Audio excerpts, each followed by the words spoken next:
안녕하세요. 2부입니다. 설교와 설교자 이제 두 번 한다고 조금 더 여유로워졌습니다. 지난주에는 할 얘기들이 좀 많아서 요약이 좀 길었는데 이번에는 좀 더 간결하게 해서 여러분들이 책을 읽을 때 더 큰 도전이 있길 바랍니다.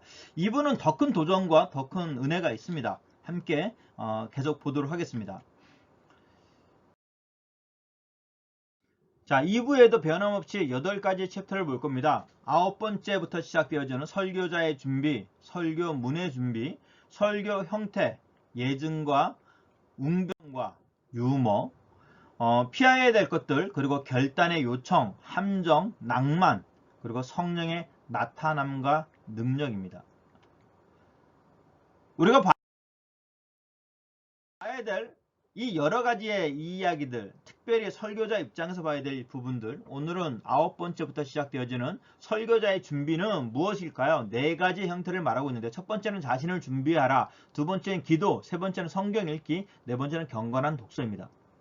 자신을 준비하는 부분들도 또 쪼개지는데, 이것이 첫 번째 나오는 이야기들이 시간 관리, 두 번째가 몸의 관리입니다. 시간의 관리는 존스 목사님은 이제 오전 시간을 확보하라는 겁니다. 쓸데없는 시간들을 많이 허비하거나 빼앗기는 것들. 예를 들어 지금 같은 경우는 저는 이제 웬만하면 좀 오전에 스마트폰을 잘 안 보려고 그럽니다. 왜냐하면 스마트폰에 있는 여러 가지 SNS들이 저를 많은 시간들을 허비하게 하더라고요. 그래서 제 안에서 어느 시간 하나님의 시간들을 좀 만들려고 노력을 합니다. 두 번째 나오는 것은 체질입니다. 내 몸 상태가 어떤지, 내가 어떤 부분들에 있는지, 운동도 좀 필요할 부분들이 있다고 생각하고요. 특별히 말을 하는 사람으로서 성대 관리하는 거 굉장히 중요하다 생각합니다. 두 번째 말하는 건 기도입니다. 이거는 뭐 두말할 것 없는 부분들인데, 엄청나게 기도를 많이 하는 목사님이 주변에 계십니다. 하루에 7시간을 기도한답니다. 어마어마하죠. 참 부러울 따름입니다. 저는 그렇게 기도할 수 없더라고요. 안 되더라고요, 잘. 그래서 존스 목사님은 기도를 하되 이것이 하루 종일 계속 이루어지는 어떤 신실함이 필요한 것이지 긴 시간은 중요하지 않다 생각합니다. 그래서 저는 이걸 묵상으로 좀 접해봤습니다. 날마다 매 시간마다 매 순간순간마다 하나님과의 깊은 교제의 묵상의 시간들이 필요하지 않을까. 그래서 어느 부분들 안에서는 외마디의 절교가 참된 기도가 될 수 있다라고 말합니다. 기도하는 거 중요한 이야기죠. 세 번째는 성경 읽는 겁니다. 체계적으로 성경을 최소 1년에 한 번은 읽어야 되지 않을까. 그래서 오늘 본문에 나왔던 이 이야기의 성경 이야기들은 맥체인지 성경에 대한 이야기를 합니다. 저희 교회도 맥체인지 성경으로 성도들이 함께 나누는데, 맥체인지를 하면은 구약을 한 번 읽게 되고요, 신약을 2번 읽게 됩니다. 1년에. 굉장히 많은 시간이 투여되지 않습니다. 하루에 한 30분 정도만 집중하면 충분히 쫓아올 수 있는데, 이것조차도 안 하는 목회자들이 있다는 겁니다. 어쩌면 성경을 읽는 것이 성리교의 본문을 찾기 위한 성경을 읽는 습관이라면 이건 치명적인 것이라서 벗어나라는 겁니다. 참 유치한 얘기긴 하지만 아직은 우리 안에서 좀 더 훈련받아야 될 부분들이 있다 생각합니다. 네 번째는 경건한 독서입니다. 경건한 독서 안에서 움직이는 것들은 신학서적, 그리고 교회사, 변증하기 위한 독서입니다. 신학교를 졸업했다고 해서 신학 공부가 끝났다고 생각하는 건 굉장히 위험한 생각이죠. 그래서 끊임없이 신학책을 연구하고 본무로 인하여서 우리가 하나님의 말씀을 잘 전할 수 있는 도구로 삼아야 됩니다. 두 번째 말하는 건 교회사인데, 이 교회사가 우리가 예전에 이제 시험을 치는 시험 과목으로 치부하지 말랍니다. 역사로 보는 거죠. 이단에 어떻게 어떤 식으로 우리를 움직여 왔는지, 한국 교회의 역사나 세계 교회의 역사나 기독교의 역사를 통해서 우리가 우리 안에서 하나님을 바라볼 수 있기 때문입니다. 세 번째, 변증하기 위한 독서. 이 부분들은 모든 변화를 숙지해야 합니다. 그래서 이제 철학책이나 심리학 책을 비롯한 인문학 책을 우리가 읽을 필요는 좀 있습니다. 그래서 경건한 독서를 준비하라라고 말합니다. 첫 번째는 설교문의 준비입니다. 설교를 준비할 때 우리는 어떤 형식으로 설교를 준비할까요? 어떤 유형의 설교를 할 것인지를 결정해야 되는데, 존스 목사님은 이 부분들 안에서 주제 설교와 교리 설교를 하지 말라고 권면합니다. 이유는 주제 설교나 교리 설교를 하면 그 주제와 교리에 맞춰서 여기저기 본문들을 택해서 설교를 하게 되다 보니까 설교에 대한 연속성이 부족하다는 겁니다. 설교에 대한 연속성이 부족한 부분들도 있지만, 사실은 존스 목사님은 이런 식으로 주제 설교와 교리 설교가 많아지게 되면 신앙생활 한 10년이 지나도 성경 66권, 창세기부터 계시록까지의 말씀을 단 한 번도 듣지 못하는 성도들이 생길 수도 있다는 얘기죠. 어쩌면 그래서 교리 설교나 주제 설교보다는 강의 설교를 훨씬 더 강조하고 이야기합니다. 그러나 그럼에도 불구하고 우리는 강의 설교라는 부분들 안에서 체계적으로 설교를 준비하지만 성령의 자유를 보존시켜야 된다 그럽니다.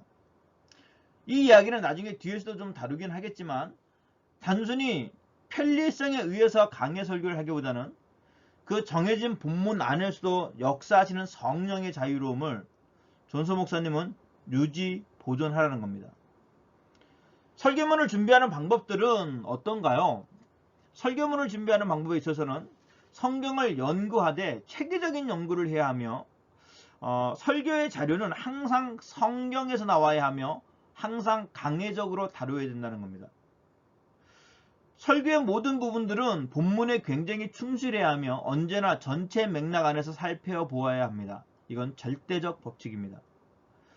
본문의 주요 메시지나 핵심, 의미를 파악했는지 또한 우리는 점검함으로 말미암아 우리 안에서 설교 준비가 다 되었는지 봐야 됩니다. 11번째는 설교문의 형태입니다. 설교문을 이제 어떻게 우리가 맞춰 나가느냐의 문제들입니다. 첫 번째는 설교문의 도입, 두 번째는 원리와 가르침, 세 번째는 준비된 골격의 처리입니다. 설교의 도입은 이 설교를 통하여 성도들이 어떻게 적용할 것인가. 제가 청소년 사역을 하거나 이렇게 설교를 좀 하다가 느끼는 것 중에 하나는 지금 내가 전하는 이 설교가 학생들이나 청년들이나 성도들의 삶과 전혀 연관성이 없고 괴리감이 있다면 이 설교는 어찌 보면 그냥 울리는 꽹과리에 불과하지 않을까 싶습니다. 존스 목사님도 그래서 이 설교를 어떤 식으로 전할 것인가에 대한 부분들에 대한 굉장히 많은 고민과 그리고 노력을 하라고 합니다. 성경적 원리는 그 당시의 상황에서만 해당되는 원리가 아니라 어느 시대에나 해당되는 영적 원리입니다. 다시 말해서 강단에서는 이론적이거나 학문적인 것뿐만 아니라 하나님의 말씀을 그의 삶 가운데서 적용시킬 수 있는 부분들까지 설명해야 되는 부분들, 이것을 고려하여 시작해야 됩니다. 두 번째는 원리와 가르침입니다. 돼지가 몇 개 있느냐, 이거에 너무 얽매이지 말라는 겁니다. 돼지가 몇 개냐는 건 별로 중요하지 않고요. 이 돼지가 본문 안에 있는 내용이어야 되고 그리고 본문에서 자연스럽게 흘러나오는 이야기여야 됩니다. 다시 말해서 내가 전하고 싶은 이야기들을 짜맞춰 본문을 쓰는 것이 아니라 본문의 바른 석의죠. 그 본문 안에서 움직여지는 것들.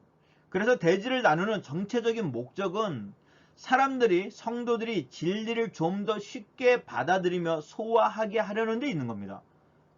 무조건 3개의 돼지를 나눠야 되고 5개의 돼지를 나눠야 되고 라고 하는 그런 형식에는 얽매이지 말라는 얘기죠. 세 번째는 준비된 골격의 처리입니다. 원고를 완벽하게 준비할 것인가 아니면 개요만 준비할 것인가의 문제입니다. 무조건 원고는 완벽하게 워드 작업을 해서 또는 필기를 해서 준비해야 된다라고 말하는 주장하는 분이 토머스 차머스 박사이고, 스펄전 목사님은 개요만 준비해도 된다라는 겁니다. 그러나 사실은 이 둘의 장단점들이 있긴 합니다. 뒤에서도 좀 설명을 하긴 하겠지만 존스 목사님은 다른 설교들, 다시 말해서 성도들과 커뮤니케이션을 함에 있어서 원고 설교를 하고 성도들 쳐다보지도 않고 계속 원고만 쳐다보는 것들은 옳지 않지 않을까라고 이야기합니다. 그래서 성도들의 삶 가운데 서로 이야기할 수 있는 부분들 안에서 어느 정도의 개요 설교가 좋지 않을까. 그러나 그럼에도 불구하고 절대적으로 원교 설교를 준비하자라고 하는 영역이 있는데 그것은 바로 전도 설교입니다. 전도 설교만큼은 원고를 준비해서 복음을 잘 전하자는 거죠. 두 번째, 예증과 웅변과 유머입니다. 사실 이 이야기는 저도 할 얘기들이 좀 있긴 합니다. 존스 목사님은 설교는 분명히 회중과 설교자가 직접적 접촉하는 일이며 인격과 머리와 마음으로 상호작용하는 일이라 그럽니다. 즉 다시 말해 설교에는 서로 주고받는 요소가 있어야 된다는 거죠. 커뮤니케이션이 되어야 된다는 겁니다. 그 부분들 안에서는 어쩌면 예증과 웅변과 유머가 좀 필요하긴 하죠. 그러나 절대적으로 존스 목사님은 설교에는 기술이 끼어들 자리는 없다는 겁니다. 이 기술, 방법론이 지나치게 끼어들기 시작하면 최악의 직업주의, 이거 좀 극단적인 표현까지 하시던데 매춘부의 기교이다 라고까지 말합니다. 이유는 예화나 예증 그 자체가 목적으로 삼는 사람들이 있기 때문입니다. 다시 말해서 성경의 본문의 서기를 찾는데 힘을, 에너지를 쓰기보다는 이 설교를 전하기 위한 예화나 예증을 찾는 데 에너지를 더 많이 쏟게 되면 이건 기교적 설교가 되는 거죠. 일부에서 말했던 하나님의 말씀을 선포하기보다는 이 말씀을 가지고 강단꾼의 노릇을 하게 된다는 겁니다. 그래서 아마 좀 극단적 표현으로 매춘부의 기교이다 라고까지 아마 존스 목사는 말하시는 것 같습니다.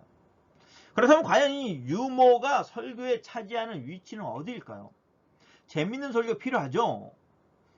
존스 목사님도 지루하게 설교하지 말라 그럽니다. 너무 딱딱한 설교, 너무 이렇게 좀 경직된 설교. 일부에서도 그 이야기를 잠깐 다룬 것 같긴 한데 아마 못 따랐으면 책에 있을 겁니다. 이 하나님의 복음의 기쁨의 메시지, 이 복음이 얼마나 기쁘고 심장 뛰게 하고 가슴 벅차게 하는 건데 이걸 너무 무미건조하게 전하는 것도 문제죠. 그렇다면 이 유머라는 위치는 어디에 있어야 될까요? 먼저 이 유머의 위치를 알기 전에 우리 설교자들의 본분, 아이덴티티, 정체성이 필요합니다. 설교자가 관심을 가지고 다뤄야 될 것들은요, 사실은 심오한 사람들의 영혼과 그들의 영원한 운명에 대한 이야기들이죠. 우리들은 하나님과 사람들 사이에 예수 그리스도의 대사 역할을 해야 된다는 겁니다. 이 점이 우선적으로 고려되어진다면 유머의 위치에 대한 최대한 말할 수 있는 말은 자연스러운 상황에서만 사용하라는 겁니다. 다시 말해서 억지로 웃기려고 하지도 말고 억지로 재미있게 하려는 것이 아니라 본문이 흘러가는 본문 안에서 자연스럽게 했을 때 우리는 존스 목사님이 말했던 매춘부의 기교에 빠지지 않게 될 것입니다.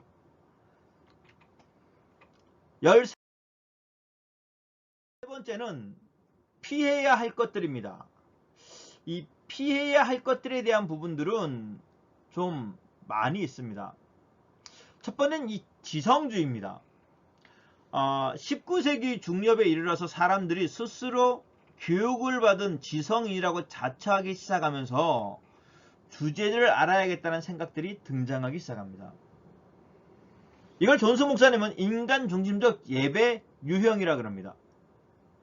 하나님이 무엇을 어떻게 선포되어질 것에 대한 하나님의 섭리와 계획보다는 오늘은 어떤 주제로, 오늘은 무엇을 목적으로, 아마 존스 목사님이 조금 전에도 말씀드렸지만 그래서 아마 주제 설교나 교리 설교를 하지 말라는 것 같습니다. 내가 듣고 싶은 설교가 아니라 여호와 하나님, 전능하신 그분이 전하려는 메시지에 관심을 가졌던 그들의 순수한 19세기 이전의 사람들의 마음이 19세기 이후 중엽부터는 지성주의로서 파괴되기 시작했다는 겁니다. 우리가 이 성경에 대한 기본적인 부분들을 또 우리가 알아야 될 두 번째 피해야 될 것들은 주제와 성경 본문이 서로 위리되는 경향 때문입니다. 지성주의 이 이야기는 사람들 스스로가 자신의 필요가 무엇인지 안다고 생각하기 때문입니다. 나는 지금 가정의 문제가 필요해. 나는 지금 심리적 안정이 필요해. 나는 더 큰 도전과 나는 뭔가 내 자신의 문제가 있어 라고 말하는 겁니다. 그런데 존스 목사님은 자신들이 관심을 갖는 영역에 대하여 들으려고 하는 그들이 얼마나 큰 위험인지에 대한 이야기를 하고 더 놀라운 건 분명한 건 사람들은 궁극적으로 자신이 필요를 알만한 처지에 이르지 못하는 겁니다. 진짜 중요한 건 그게 아닌데 본인이 그게 중요하다고 여기는 겁니다. 가끔 저를 상담하러 오는 분들이 오실 때 이야기합니다. 목사님, 제가 이 문제가 있어요 라고 오시는 분들은 상담하기가 사실 좀 어렵습니다. 왜냐, 그 상담을 쭉 가다 보면 사실 그 문제가 아이에게 있거나 남편에게 있기보다는 그 상담을 요청하는 본인에게 있는 경우들이 많았는데, 그 본인의 경우는 안 들으려고 그럽니다. 아마 이게 지성주의자들이 가지고 있는, 내가 듣고 싶은 나의 지적인 충족만 해결시키려고 하는 위험 요소가 아닐까 싶습니다. 다음은 라디오나 텔레비전에서 나오는 설교에 대한 문제입니다. 라디오나 텔레비전으로 나오는 전달되어진 설교의 메시지는요, 참된 설교가 될 수 없다라고 말합니다. 왜냐하면 1920년도 이래 설교에 대한 불신이 조장됐던 또 하나의 원인으로 삼는데, 이것이 이 예배가 매스미디어 라디오와 텔레비전에 사용되어졌을 때 예배가 아주 많은 부분들을 통제받는다 그럽니다. 지금도 사실 제가 마찬가지기도 하지만 코로나19 때문에 저희가 이렇게 발표를 하고 영상을 찍고 아마 교수님들도 이런 부분들을 하지만 아마 스스로들을 느낄 겁니다. 우리가 지금 통제받고 있다는 거. 시간의 통제를 받고 있고요. 한계적 통제를 받고 있습니다. 그렇게 되었을 때 성령의 역사하심을 우리가 간과할 수가 없는 거죠. 일반 강의라면 괜찮은데, 세미나라면 괜찮은데, 설교라는 부분들은 좀 많은 부분들 안에서 통제받고 있다라고 존스 목사는 말합니다. 세 번째는 자기 지식의 과시입니다. 설교자를 따라다니는 죄 중에 하나는 설교자들이 폭넓게 독서하는 교양이라는 인상을 심어주기 위해서 노력한다는 겁니다. 목회자들이 이렇게 많은 책을 읽었어, 나는 이렇게 많은 것들을 알아 라고 하는 교양인의 인상을 심겨주는 건 이건 피해야 되지 않을까. 우리는 교양을 쌓기 위함보다는 하나님의 복음의 설교를 잘 선포하기 위해서 책을 읽어야 합니다. 요청에 대한 부분들은 좀 더 길게 좀 다룰 것 같습니다. 결단에 대한 요청은 먼저 우리가 강단에서 이 결단의 요청에 대한 부분들을 따로 빼놓는 것에 대한 문제로부터 시작됩니다. 그리고 이 문제를 이야기하기 위해서 마틴 로이드 존스 목사님은 엄청난 도전을 음악을 통해 합니다. 그게 무엇이냐면 성가대의 제도를 완전히 폐지하자라고 말하면 어떻게 생각할 거냐는 거예요. 동의하겠습니까? 저는 이 음악에 대한 위치에 대한 부분들을 상당히 많이 고민하고 생각했던 사람 중에 한 사람입니다. 아마 한국교회에 예배 인도하는 분들은 대부분들 이런 고민을 했을 겁니다. 예전에 있는 분들이 그런 얘기 많이 하셨거든요. 목사님들이 준비 찬양합시다. 근데 준비 찬양이 어디 있습니까? 찬양 자체가 예배지 어떻게 예배를 준비하기 위해서 음악을 씁니까? 라는 이유 때문입니다. 마틴 로이드 존스 목사님도 그런 이유에서 아마 이 이야기를 하신 듯 합니다. 음악을 오락의 요소로 사용되어서는 안 된다는 겁니다. 그래서 어느 부분들 안에서 우리가 사용하는 음악은 그의 목적이 오로지 하나님을 찬양하는 것이며, 오르간의 진정한 역할은 하나님의 복음을 돕는 것이라는 결론에 도달한다는 겁니다. 그런데 그럼에도 불구하고 어떤 설교자들은 이 음악을 통하여 분위기를 조성하는 거죠. 음악을 통하여 사람들의 마음을 부드럽게 준비시키려는 시도, 이것이 그 이유입니다. 마치 이것은 무당이나 무슨 샤머니즘적인 부분들 안에서 북이나 여러가지 음악이나 여러 환경을 통하여 성도들 또는 많은 사람들을 유혹하려는 그런 모습이 아닐까 싶습니다. 음악은 음악 자체에서 하나님을 찬양하는 부분들인데 이것이 왜곡되어지기 시작하는 부분들이 많이 나타나기 때문입니다. 그래서 이 책에서는 성가대회 또는 반주자의 횡포에 대한 이야기까지 합니다. 여러분들은 음악에 대한 요소를 어디까지 둡니까? 음악이 없으면 예배가 안 이루어질까요? 반주자가 없으면 예배가 이루어지지 않을까요? 저희 교회 반주자가 요즘 코로나19 때문이기도 하지만 직업 특성상 교회를 못 나오고 있습니다. 왜냐면 주말에 꼭 일을 해야 될 직업이거든요. 그럼 우리의 예배는 드려지지 않을까요? 그렇지 않습니다. 음악으로 말미암아 우리가 얻어야 될 부분들이 근본적 복음에서 그 음악의 영역은 부수적인 부분들이지 그것이 핵심이 아니라는 결론입니다. 절대 음악을 가지고 분위기를 조성하지 마십시오. 이것은 굉장히 조심스러워야 될 부분들인데 이 부분들을 사용하는 사람들이 하는 행동 중에 하나가 설교 후에 성도들에게 결단을 요청하는 겁니다. 이 결단의 요청은 다른 말로 이런 말을 합니다. 구원의 초청, 확인의 기회, 참회식, 영접의 자리라는 겁니다.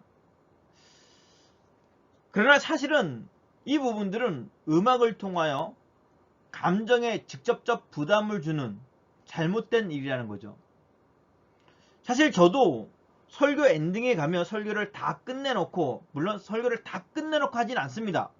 하지만 엔딩에 가면 음악을 깔고 결론적인 부분들의 메시지를 다시 한번 던지기도 합니다. 저는 우리 모두가 이 음악의 자리를 잘 가지고 있어야 되는데 이 음악을 결단의 촉구의 방법으로 사용하지 말라는 겁니다. 자, 그렇다 하더라도 어쨌든 간에 결단의 촉구는 하지 말아야 될 이유 10가지를 말하는데 그 첫 번째가 음악을 통하여 감정적인 어떤 부담을 주는 것도 사실 잘못이죠. 그런데 의지를 직접적으로 감정적 부담과 같이 주는 것도 잘못이라는 겁니다. 무엇인가를 결단하는 것들을 자기 스스로가 하는 것이 아니라 앞에 설교자가 의지에 대한 직접적 부담을 주는 거죠. 두 번째는 의지에 대한 압력을 주는 겁니다. 예전에 예배인도자들, 부흥사들이 이런 거 많이 했죠. 아멘 하십시오. 손 드십시오. 일어서십시오. 앉으십시오. 무릎 꿇으십시오. 이 모든 것들은 의지에 대한 지나친 또한 압력입니다. 그게 필요 없다. 그거 하지 마라. 라고 말할 수는 없습니다. 그러나 하지 않기를 원합니다. 그 이유는 또 뒤에서 또 나옵니다. 세 번째는 설교와 요청이 분리돼서는 안 된다는 얘기죠. 아, 여기서 그래도 좀 한시름 났습니다. 저는 설교가 끝나고 뭘 하는 게 아니라 설교와 덧입혀 맨 뒤에 후미하니까 같이 있긴 합니다. 그러나 막 그런 것을 그냥 합리화시키는지 잘 몰라도 제가 확실한 건 존스 목사님은 설교 메시지 안에 이런 결단을 함께 집어넣으라는 얘기입니다. 네 번째는 내가 이런 결단을 통하여, 내가 이런 고백을 통하여 죄인된 우리들 스스로가 회심할 수 있다는 능력을 암시하는 겁니다. 아, 나는 고백을 했어. 성령의 도우심이 없는데 앞에 있는 사람 때문에 한 건데 라는 위험성이 있다는 얘기죠. 다섯 번째는 전도자 또는 설교자, 부흥사의 요청에 의해서 그런 일들이 일어나면 성령과 역사심의 능력이 그 전도자나 설교자에 의해서 조절될 수 있다는 것에 대한 암시를 줄 수 있다는 겁니다. 여섯 번째는 그런 암시를 통하여 하나님을 고백하고 영접하고 나는 하나님의 자녀야 라고 고백할 수 있을지 모르지만 결국 그 일들은 피상적인 회심에 불과하다는 겁니다. 일곱 번째, 스스로 구원 행위로 어떻게든 구원받을 수 있다는 생각. 그러니까 내 스스로의 어떤 행위, 내 스스로의 노력, 내 스스로의 결단, 내 스스로 뭔가를 함으로 인해서 구원받을 수 있다는 생각들이 들 수 있습니다. 여덟 번째, 성령과 그의 능력의 역사가 불신되기 시작합니다. 우리가 아는 내주하에 계신 하나님보다는 설교자를 찾아가기 시작하겠죠. 나에게 어떤 사인을 주기 위한 어떤 한 사람을 찾아가기 시작할 겁니다. 예전에 어느 교단에 있었던 성도가 저희 교회 온 적이 있는데 저희 교회 다니는 성도가 그 성도가 항상 저에게 던지는 질문이 이런 겁니다. 목사님 제 기도하면 하나님 뭐라 하세요? 라는 거예요. 아, 이게 엄청난 처음에는 이 부담을 가지고 항상 그 성도는 좀 깊이 기도하게 되는데 이게 부담스럽더라고요. 나는 항상 맞춰야 되는 거예요. 그분에 대해서. 이게 스스로가 하나님 가운데 기도응답 받으면 될 일을 가지고 저에게 와서 계속 물어오는 겁니다. 한 번은 괜찮은데 매번 매시간 매일 전화를 오고 체크를 하니까 아, 이게 제가 무슨 본인을 향하여 준비되어지는, 그리고 하나님이 나에게만 그걸 말하는 것처럼 느끼는 것처럼 보일 수 있겠더라고요. 그게 아마 이 이야기가 아닐까 싶습니다. 성령 하나님은 우리를 스스로에게 내주하시며 우리에게 말씀하십니다. 9번째, 8번째와 맞물려 가는데 중생은 성령의 역사이지 설교자나 강해자나 부흥사의 요청에 의해서 일어나는 것이 아니라는 겁니다. 마지막 10번째, 어떤 죄인도 예수 그리스도를 위한 결단을 내릴 수 없다는 겁니다. 하나님이 우리를 통하여 예정하시고 작정하신 일이지 우리가 그 작정을 넘어서 우리들 스스로가 예수 그리스도를 위한 결단을 할 수 없습니다. 이것이 우리가 강단에서 결단까지 가야 될 조심스러워야 될 영역 중에 하나입니다. 음악을 사용하지 마십시오. 이후에 무언가를 만들지 마십시오. 말씀 안에서 성령이 개입하시면서 스스로가 믿음의 결단을 가지고 하나님을 예배하게 나온다는 거, 이것이 우리가 흥분되어지는 목회 사역이라 생각합니다. 15번째는 함정과 낭만이라는 영역입니다. 이게 목회 윤리적 부분들이기도 한데, 첫 번째는 같은 설교를 계속 반복하는 겁니다. 같은 설교를 계속 반복한다. 설교는 한 가지 진리 내지는 여러 가지 진리를 진술하고 있지만 그 진술되어지는 말씀들 하나하나가 단순히 그냥 어떤 정보나 데이터에 머물지 않는다는 생각을 해야 됩니다. 우리가 정의에 있듯이 한 구절의 강해만 해도 되는 일이 아닙니다. 다시 말해서 설교는 그 이상입니다. 어떤 스토리만 얘기하는 것으로 끝나는 것이 아니라 그 이상의 일이 있다는 얘기죠. 강의만 하면 되는 일이라면 그런 내용을 반복하는 일은 기꺼이 반대해야 합니다. 다시 말해서 존수 목사님은 같은 설교를, 우리 교회에서 했던 설교를 나머지 교회에서 다른 교회에서 한다고 하더라도 그 본문에 대한 서기가 동일하다 하더라도 그 서기적 문제 안에서의 정보만 주는 일이 아니라 그 서기 안에서 역사하시는 하나님, 또는 동일한 본문이 선포되어졌을 때 각자 성령 하나님이 개개인에게 역사함으로 말미암아 그들에게 주는 감동에 대한 부분들을 우리가 인지한다면 같은 설교를 다른 곳에서 하는 건 그닥 죄다라고 여기는 영역이 아니라 성령의 역사가 이루어질 수 있다라고 봅니다. 두 번째는 이건 좀 죄처럼 봅니다. 남의 설교를 사용하는 거죠.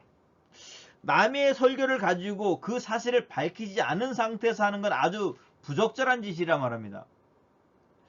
이 낭만의 설교라는 얘기를 하거든요. 낭만의 설교의 메시지. 이 설교는 우리가 복음을 전하는 우리들이요, 아무래도 아마 신학생들보다는 우리 목회자들은 진짜 너무 공감을 많이 할 겁니다. 이 낭만 설교가 뭐냐?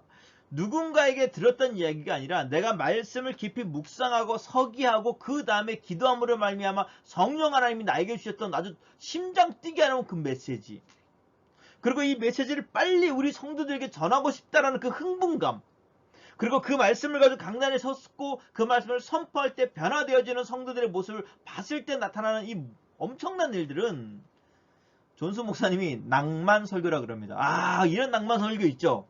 있습니다. 우리가 준비되어지는 것 말고요, 우리가 차려놓은 거 말고, 우리가 뭔가 만들었던 지적인 설계적인 부분들이 아니라 성령 하나님이 내주하심으로 주시는 그 흥분되는 일들, 물론 이 일들은 똑같은 설교, 너무 좋은 설교라서 또 한 번 다른 데서 하면은 그 낭만의 그 깊이가 오지 않는다고 말을 합니다. 어쩌면 우리는 남의 설교를 도용해서 쓰려고 하는 그런 편리성보다는 낭만 설교자에 빠질 필요성이 있다 생각합니다. 진정한 설교자는 자신이 강단에 선 이후에 무슨 일이 일어날지 예측할 수가 없습니다. 성령 하나님이 나에게 어떻게 이 성도들과 함께하게 할지, 이것이 낭만 설교입니다. 우리 모두 낭만 설교할 수 있는 성령의 교통하심의 사역자들 되길 바랍니다.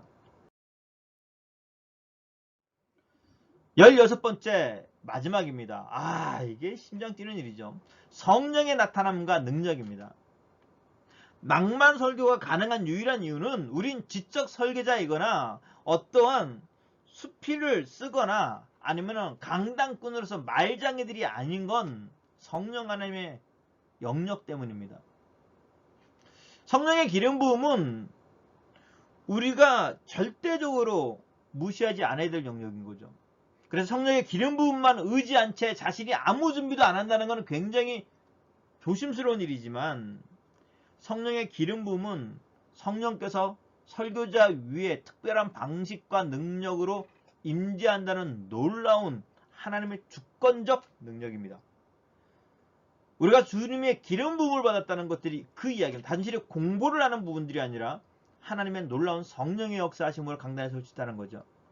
이 부분들을 존스 목사님은 역사적 관점, 특별히 신학 안에서의 이야기를 합니다. 세례 요한의 이야기부터 시작해가지고 사도행전 1장 8절, 오직 성령이 너에게 임하시면 너희가 권능을 받고 예루살렘과 온 유대와 사마리아와 땅끝까지 이르러 내 증인이 되리라고 하는 이 사명, 이것이 2장에 성취되어지는 오순절 성령의 임재 사건들, 그리고 사도들도 오순절 성령의 세례를 받기 시작하죠. 그 전까지 그들은 실패한 제자들, 무능력한 제자들, 넘어질 수밖에 없는 제자들이었으나 그들이 성령의 세례를 받은 이후에 그들은 하나님의 말씀을 선포하는 자들 됩니다. 상황은 변하지 않았는데, 환경은 변하지 않았는데 그들은 오히려 그 어려운 환경 안에서 복음을 선포하는 것, 이게 성령의 기름 부음으로 말미암아 일어나는 일입니다. 15초 간증입니다. 저는 사실 말 더듬이였습니다. 그래서 저희 어머님이 제가 목회자가 된 다음에 하나님이 놀라우셔 라고 말합니다. 말 더듬이가 말하는 사람이 됐으니까요. 이게 성령 하나님이 행하시는 일입니다. 아마 오순절 마가의 다락방 이후에 그 모든 일들 하나하나, 16장에 일어났던 스데반 집사 임명사건, 그리고 7장에 나오는 순교 사건, 그리고 그 이후에 기름 부음으로 말미암아 나타나신 놀라우신 일들 하나하나는 우리 설교자들, 말씀을 전하는 자들은 절대 잊지 말아야 될 영역이라 말하며, 설교자로서 우리의 준비 위에 성령의 기름 부음을 더 많이 체험해서 앞정에 15장에 말했던 낭만 설교자들 되어지길 바랍니다. 감사합니다. 박재영이었습니다.